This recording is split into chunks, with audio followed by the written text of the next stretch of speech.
dernier quart d'heure de Smart Bourse chaque soir, c'est le quart d'heure thématique. Le thème ce soir, c'est celui des marchés obligataires. Comment bâtir une stratégie obligataire pour 2026 et notamment une stratégie obligataire dite de performance absolue. Nous en parlons avec Bertrand Prince à mes côtés, gérant obligataire chez Arkea Asset Management et qui pilote notamment le fonds Optimal Income d'Arkea Asset Management. Bonsoir et bienvenue Bertrand. Bonsoir Léo. Merci beaucoup d'être avec nous. Qu'est-ce qui caractérise d'ailleurs dans l'univers, alors obligataire en l'occurrence, ces stratégies dites de performance absolue, donc des stratégies flexibles, obligataires? Qu'est-ce qui les caractérise et quel est l'intérêt de ces stratégies dans le monde obligataire actuel, Bertrand? Alors ce qui la caractérise, c'est beaucoup de flexibilité, une gestion active. Donc on va rechercher en permanence le meilleur couple rendement-risque, que ce soit sur les piliers de maturité, les secteurs, le type de support. Ça peut être de l'investment grade, du high yield, des convertibles, des subordonnées financières, des souverains.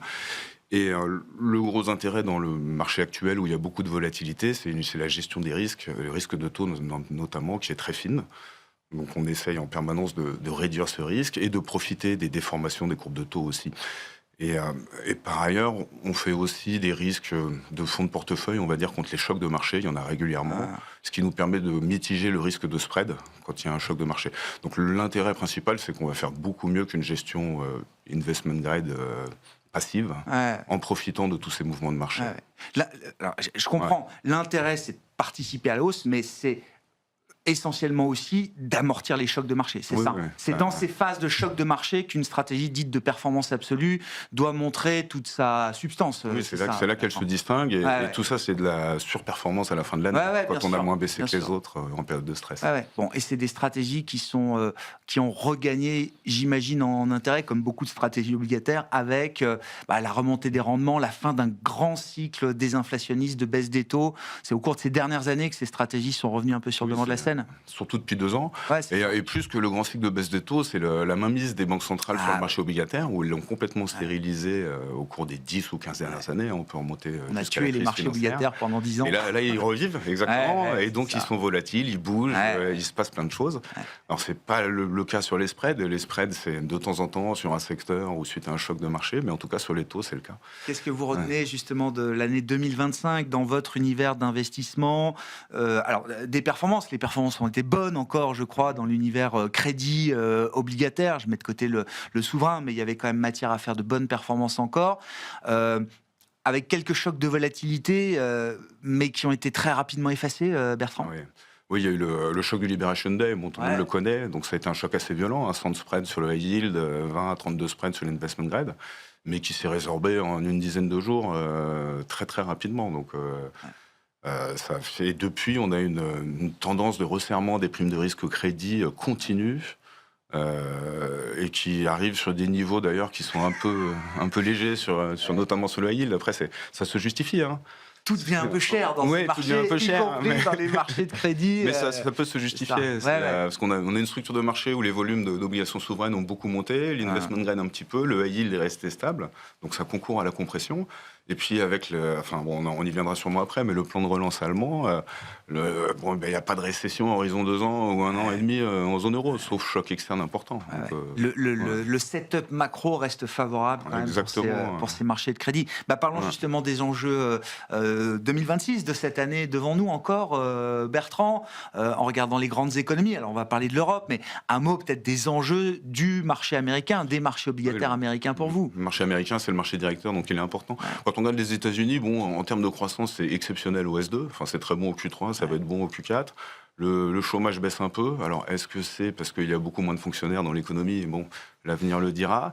Et il y a toute une configuration qui fait entre la Big Beautiful Bill, où les États-Unis vont tourner à 5,5 de déficit l'année prochaine, une légère baisse de taux qui fait un petit stimulus monétaire, une belle config pour que l'inflation reste entre 2,5 et 3, en tout cas au premier semestre, et tout ça avec un marché qui price une Fed qui revient à son taux neutre, à 3, progressivement. Donc, le pricing n'est pas déconnant, mais il y a plein de place pour que ça parte dans un sens ou dans l'autre. Et si d'aventure l'économie américaine reflate, on a Monsieur Trump qui est en train de mettre une pression de malade pour que la Fed continue malgré tout pour la Fed continue à baisser ses taux. Donc ça fait une configuration où on va toujours avoir beaucoup de volatilité sur les taux américains. Le 10 ans américain peut aller à 4,50 comme il peut aller à 3,75. Les deux sont possibles. Et donc on n'a pas trop envie de s'exposer à cette partie longue de courbe aux États-Unis aujourd'hui?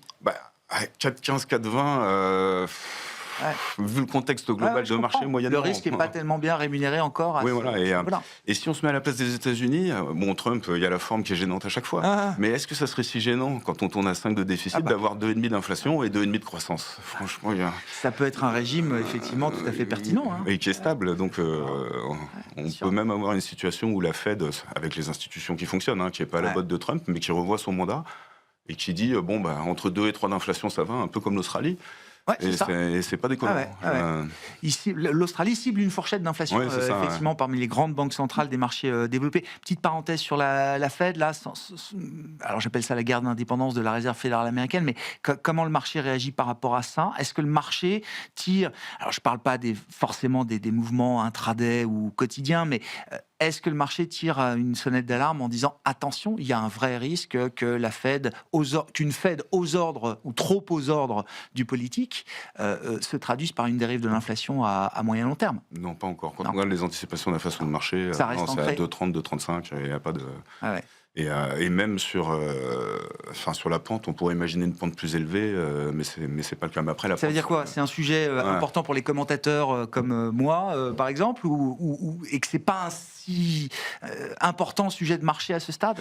C'est un sujet de marché pour le marché de taux américain. Est-ce que c'est un sujet pour l'ensemble des marchés? Pas forcément. C'est-à-dire que dans ce genre de config, on a une Fed qui va baisser ses taux, par exemple, à 2,5 ou 2,25 en disant 2,5, 3 d'inflation, je m'en fiche. Et une courbe américaine qui se pontifie. Et des anticipations d'inflation de marché, en tout cas, qui remontent. Parce que la Fed a un nouvel objectif. Elles ont tendance à se caler sur l'objectif de la Banque centrale. Bien sûr. Bon. Donc, Bon, l'histoire américaine, effectivement, encore devant nous avec cette histoire de réserve fédérale américaine qui crante encore un peu plus ces derniers jours. Les enjeux en Europe, à commencer peut-être par les enjeux allemands, vous l'avez dit. Alors, on a cité parmi les chocs de marché Liberation Day en 2025, mais il y a eu juste quelques semaines avant le U-turn allemand sur la politique fiscale et budgétaire annoncée par Friedrich Merz, bien sûr, c'était en mars 2025, qui a là aussi créé une surprise et une secousse de marché. Oui, mais quand ils ont abandonné le frein à la dette, c'était une surprise pour tout le monde. Et c'est allé assez vite. Donc là, on a eu un beau choc de taux, 30 à 40 points de base et sur une semaine. Donc ça marque encore plus les esprits, parce que la performance est lamentable dans ces cas-là. Et ce qui est intéressant sur ce plan allemand, est-ce qu'il va délivrer? Est-ce qu'il va y avoir une belle croissance? On le saura en 2027. Quelque part, les anticipations, c'est passer de 0 à 0,6 et à 1,5. Mais c'est sur la structure du marché obligataire. C'est-à-dire que la quantité de dette allemande en circulation, c'est 2600 milliards. Si on enlève ce que détient la BCE, ce que détiennent les institutions soumises à Solvency 2, c'est-à-dire les assureurs, il n'en reste plus que 1700. Et ça ne tient pas compte du collatéral dans le secteur bancaire. Et les Allemands vont émettre 800 milliards de dettes. Donc tout d'un coup, la dette allemande, qui était rare, devient abondante. Et ça concourt à plus de primes de terme. Ça concourt aussi à la compression qu'on a pu observer entre les pays de la zone euro, à l'exception de la France évidemment, et l'Allemagne. Dans son ensemble, l'équipe euro a jamais été aussi soudée depuis notamment la crise souveraine. Oui, depuis la crise souveraine, mais bon, il y a le problème de la France qui sous-performe en termes d'inflation, en termes de croissance, instabilité politique. Enfin, je pense que c'est des choses dont vous avez discuté souvent ici. Oui, et puis même, je vais dire, les gens qui nous écoutent et qui habitent en France sont peut-être encore plus au courant de ce sujet-là aujourd'hui. Et avec une possibilité de règlement qui reste pas évidente. L'issue favorable n'est pas encore évidente de ce point de vue-là. Voilà, et si on fait le parallèle à l'Italie des années 2010, ça finit par un choc de marché qui oblige l'État à se reprendre en main budgétairement, fiscalement.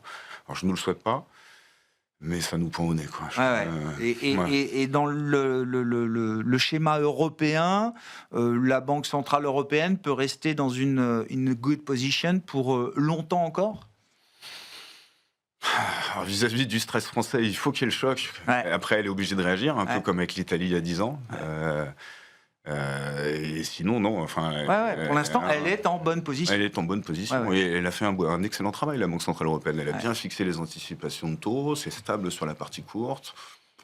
Bon, J'entends pas mal d'investisseurs, y compris obligataires, nous expliquer effectivement que la BCE a fait le job et plutôt pas mal, malgré des critiques récurrentes qu'on peut entendre vis-à-vis de notre Banque Centrale Européenne. La dimension, sans trop s'attarder, mais la dimension géopolitique, c'est une dimension qui a des impacts sur vos marchés ou pas, Bertrand? Oui, sur la dimension. Quand même, Oui, ouais. par des voies dérivées, mais par exemple, quand Monsieur Trump tape sur l'Iran ou dit qu'il va peut-être Ouais. intervenir en Iran, il y a le pétrole qui rebondit. Ouais. Oui, Et donc, ça quasi peut faire bouger immédiatement. des anticipations sur ces marchés obligataires. Ça peut faire bouger les anticipations d'inflation, puis les marchés obligataires par Ouais. ricochet. Voilà, ou si d'aventure le Groenland il se passait quoi que ce soit, Ouais. ça aurait un impact au-delà des marchés obligataires quelque part. Ouais, j'entends. Donc oui, le fait qu'il y ait M. Trump aux États-Unis, ça crée de la volatilité en soi. Et pour tout le monde, pas juste Voilà. sur ces marchés Pas juste obligataires. sur ces marchés. Bon, sur le fonds Optimal Income que vous gérez chez Arkea Asset Management, là, si on se résume, comment est-ce que vous êtes positionné effectivement pour aborder ce début d'année 2026 après une perte de plus de 5%, c'est ça, pour le fonds l'an 5,20, dernier, ouais, c'est ça, l'an dernier, 5,20 effectivement. Comment on tire parti de cet environnement là en ce début d'année 2026? Eh ben, en début d'année, là, on a des primes de risque qui sont relativement faibles, donc on ne cherche pas la dimension portage, on la met un petit peu de côté pour garder de la flexibilité, pour être en capacité de réagir si ou quand il y aura un choc de marché. Après, on ne sait jamais. Donc l'idée avec la courbe de taux qui s'est redevenue normale, elle s'est repentifiée, on a les maturités longues qui rapportent plus que le court, c'est d'investir sur du corporate investment grade sur la zone 5 à 7 ans. Là-dessus, on est sur des rendements de type 3,25, 3,50 en ce moment. C'est assez confortable. Comme l'objectif, c'est STR plus 3%. Avec ça, on part déjà à STR plus 1. Et pour le reste, après, c'est toujours être positionné sur la pontification des courbes de taux, que ce soit en Allemagne ou aux États-Unis. Et là, ça peut se matérialiser de deux façons. C'est un moins bien économique, la Banque centrale baisse leur taux court, ou rester dans la situation actuelle avec beaucoup de déficits. Et il y a toujours le long qui en pâtira. Mais j'ai oublié de l'évoquer tout à l'heure, on a quand même un petit outsider dans tout ça, c'est la Banque du Japon. Oui, on en parlait juste avant dans l'émission. Juste avant, j'entendais. Et alors, qu'est-ce qu'on dit du Japon? Mais non, le Japon, ils sont très lents à sortir de leur politique monétaire.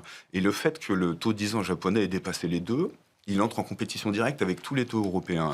Et les institutions japonaises sont acheteurs de taux européens Govies, mais c'est pas marginal, c'est 4% par exemple sur la France. Et si ajuster de la couverture, ça rapporte à peine plus. Bien sûr. Alors comme c'est des assureurs, ils vont pas vendre, ils vont juste ne pas réinvestir. Et donc on a un investisseur de moins encore sur la dette. Un acheteur en moins sur la dette européenne. Et sur la dette européenne et française. Et ça c'est aussi un facteur de pontification. Sinon, toujours dans la location, j'aime bien les obligations convertibles, qui sont une classe d'actifs particulière. Mais si on est dans un scénario, la croissance qui tient, l'inflation qui tient, ça va bien se passer pour elle, en tout cas pour les actions comme pour les taux. Et après, dans les périodes de calme de marché, c'est à remettre des couvertures de fonds de portefeuille avec un budget de risque limité. Il ne faut pas sacrifier la performance. Mais se prémunir d'un Liberation Day... Bis, pourquoi pas, en 2026. Merci beaucoup Bertrand. Merci d'être venu à évoquer pour nous ces enjeux de stratégie obligataire. Bertrand Prince, gérant obligataire chez Arkea Asset Management, était l'invité de ce dernier quart d'heure de Smart Bourse.